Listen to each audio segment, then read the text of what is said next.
Alright, I know the lighting sucks and I'm on this bullshit webcam with a fan going in the background and I'm wearing a Phoenix Shorts t-shirt, but um, I needed to make this video.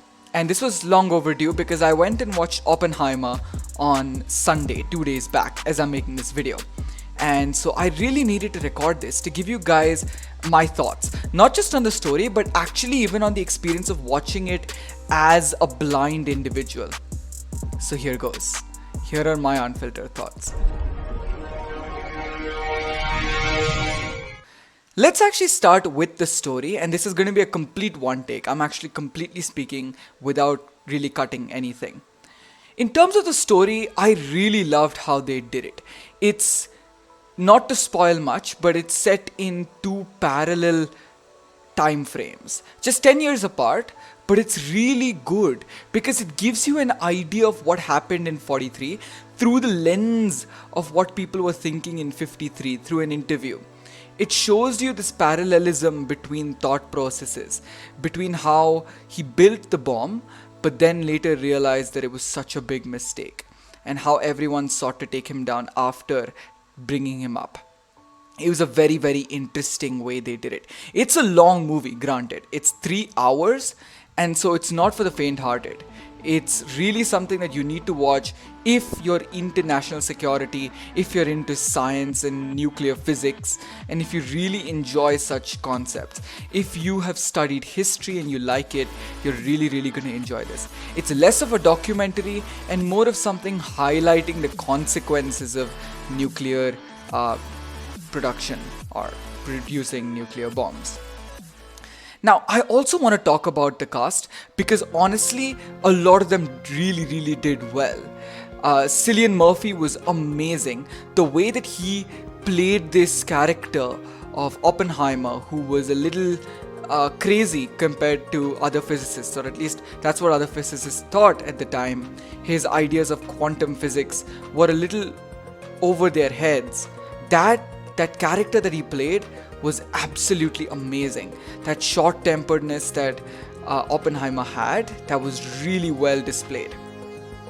And so were the others. Honestly, Emily Blunt was great. She did a good job of displaying Kitty's role, especially at the end of the movie when the interrogations take place. But my favorite was Florence Pugh. Jean Tadlock was quite a delicate character that needed to be played, and that needed to be shown, and I thought Florence Pugh just did it perfectly well, and I was absolutely in love with the way she played Jean Tadlock. I didn't really enjoy the way Robert Downey Jr. played Strauss, honestly, but that's just my take. It was not bad, it was just that I felt like it could have been done just a bit better. That's the cast. Now here comes the fun bit, the technicalities of production, and here comes where I get to geek out. Right?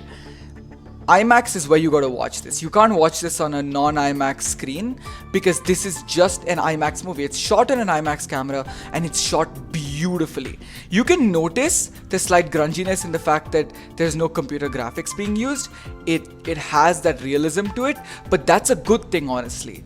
I thought, and so did the sighted peers around me, that a lot of the elements, especially the Trinity test, were perfectly executed. In fact, let me tell you about the Trinity test, and you gotta experience this yourself, but I'm gonna tell you a bit as well. There was this moment right before the bomb exploded when he realized his mistake in creating this nuclear bomb. And it was drawn out so much. Some people might think that's crazy, but I perfectly loved it. I was in love with that moment because it was so well done. To show how that realization hit him, that was perfect. And then the bomb goes off and everyone celebrates. It's a great moment and it creates that anticipation in the crowd. And when you have a movie that's 3 hours long, I think that's perfectly executed. And having that extra length of time is absolutely required because your movie is anyway that long. So should be your anticipations. And the sound was wonderful. Oh, I fell in love with the music tracks that were used.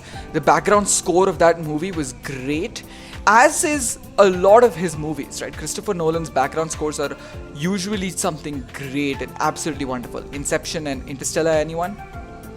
So they're absolutely stunning. And in this movie as well, it was great. I just felt like the background score, while being wonderful, could have been emphasized just a bit more. It was something a little more generic compared to his other movies. So that's somewhere where I felt like Oppenheimer could have done just a bit better, but hey, it's a small complaint. The movie really cannot be watched without subtitles. A lot of the actors and actresses whisper a lot, but if you've got a keen ear and a sharp ear, that's fine. Now here comes the final bit. How was it watching as a blind individual? Because that's important to know. It's important to know whether I needed a lot of context, a lot of people need to describe stuff, and how was that experience? Honestly, the movie relies rather heavily on dialogue and sound.